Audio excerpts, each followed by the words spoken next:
Salut, le fameux salut. Alors, on est aujourd'hui le 29 avril, soit le lendemain des élections fédérales au Canada.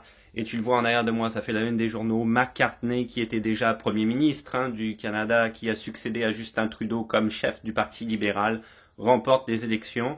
Donc tu vois, ça fait la une des journaux ici, remporte son premier pari après une chaude lutte avec les conservateurs. Ou encore ici, le Parti libéral du Canada de McCartney formera le prochain gouvernement minoritaire. TVA qui reprend également le même titre, prochain gouvernement minoritaire. Alors tu vois, on est sur le site officiel de Élections Canada, on va regarder les résultats ensemble.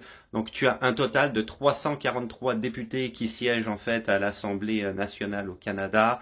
Donc on a 168 députés libéraux qui ont été élus, 144 conservateurs, 23 du Bloc québécois, et 7 du nouveau Parti démocratique, un seul autre député, ça c'est le Parti vert qui a été élu. Donc voilà les résultats officiels, si tu veux, des élections d'hier. Tu le vois en haut, c'est écrit, requis pour la majorité d'avoir 172 députés sur 343. Or, effectivement, le Parti libéral en a 168. Donc, il va falloir, pour toutes les lois qu'il veut voter, qu'il s'allie avec un de ces trois partis-là afin de faire passer les lois en question.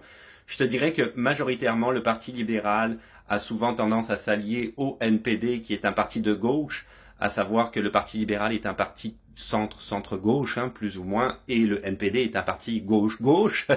Donc, il a plutôt tendance à aller dans cette direction-là. Le Parti conservateur étant un parti plutôt de droite, et le Bloc québécois en faveur des Québécois majoritairement. Je te dirais que ça ressemble beaucoup à la politique de Monsieur Legault, laïcité et compagnie, donc un peu droite aussi. Donc clairement, le Parti libéral, je pense, va souvent se tourner vers les 7 députés du NPD afin de faire passer ces lois.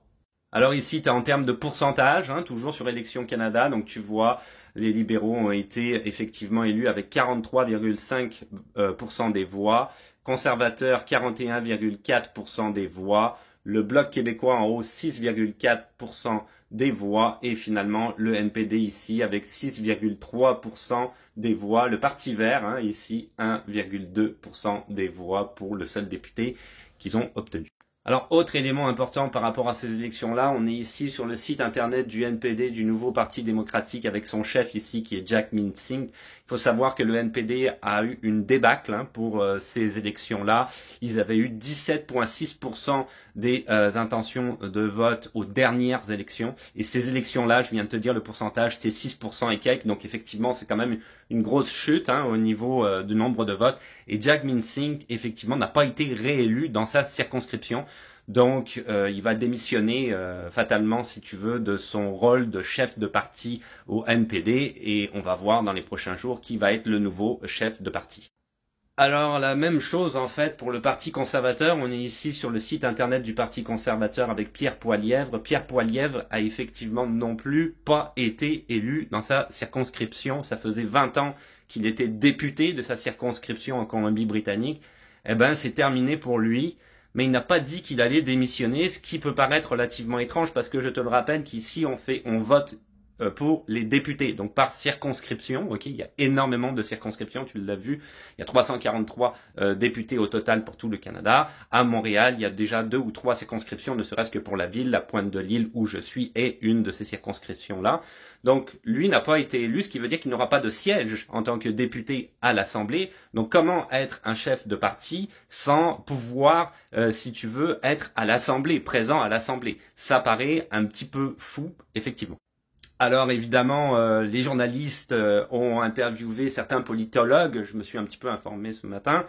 Alors il y a 2 solutions, soit effectivement il donne sa démission, ce qui paraît le plus logique et le plus honnête dans la manière de faire comme a fait Jagmeet Singh, soit il demande à un de ses confrères qui lui a été élu de prendre son siège. Donc on repart, si tu veux, dans des petites élections partielles dans une circonscription, lui se présente à la place de l'autre gars, et l'autre, il sacrifie quelque part, si tu veux, et on revote, et t'es sûr, évidemment tu choisis une circonscription où t'es sûr que tout le monde va voter conservateur, et tu prends la place de cette personne-là, et tu, en tant que chef de parti, du coup, peux siéger à l'Assemblée. Donc c'est ces 2 solutions-là. Pierre Poilievre n'a pas encore dit ce qu'il comptait faire, au contraire de Jagmeet Singh qui a effectivement donné sa démission.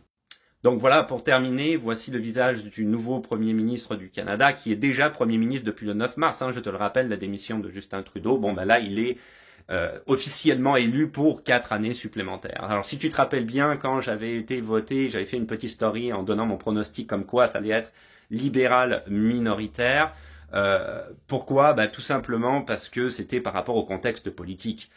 Avant, si tu veux, quand Justin Trudeau a donné sa démission, il y avait toute cette histoire comme quoi il y avait le poids de l'immigration, c'était de la faute de l'immigration à tous les niveaux. Monsieur Legault également, au niveau du Québec, emboîtait le pas à ce niveau-là. Donc les partis conservateurs étaient très forts, mais voilà, Monsieur Trump est arrivé avec ses droits de douane, avec le fait de dire que le Canada allait devenir le 51e État des États-Unis.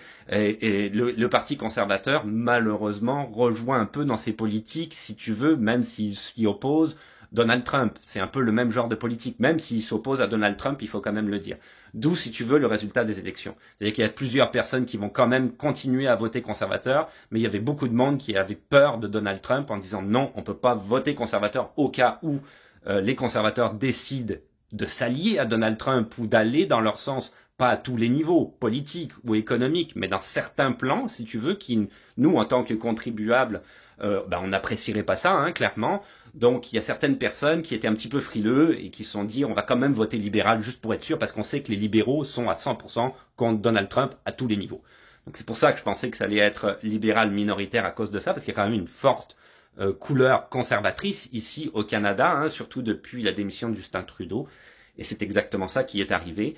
Est-ce que c'est une bonne nouvelle concernant l'immigration, parce que c'est ça qui nous intéresse sur les réseaux sociaux? Je pense que oui, parce qu'effectivement, le vent a tourné. Maintenant, on est contre Donald Trump massivement. C'est un petit peu ça au niveau des politiques, j'entends.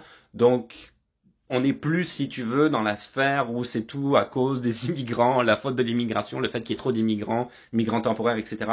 Donc, probablement que ça va aller un peu mieux. Ils vont pas réouvrir l'immigration comme avant, mais ils risquent de la réouvrir petit à petit. Il risque d'y avoir des facilités pour booster l'économie face notamment à la rudesse américaine d'un point de vue économique. Donc c'était le meilleur scénario, je te dirais, que ce soit ce résultat-là. Et non, effectivement, les conservateurs. Là-dessus, je te dis à plus. Vidéo quand même assez longue, 7 minutes. J'arrête de parler. À plus!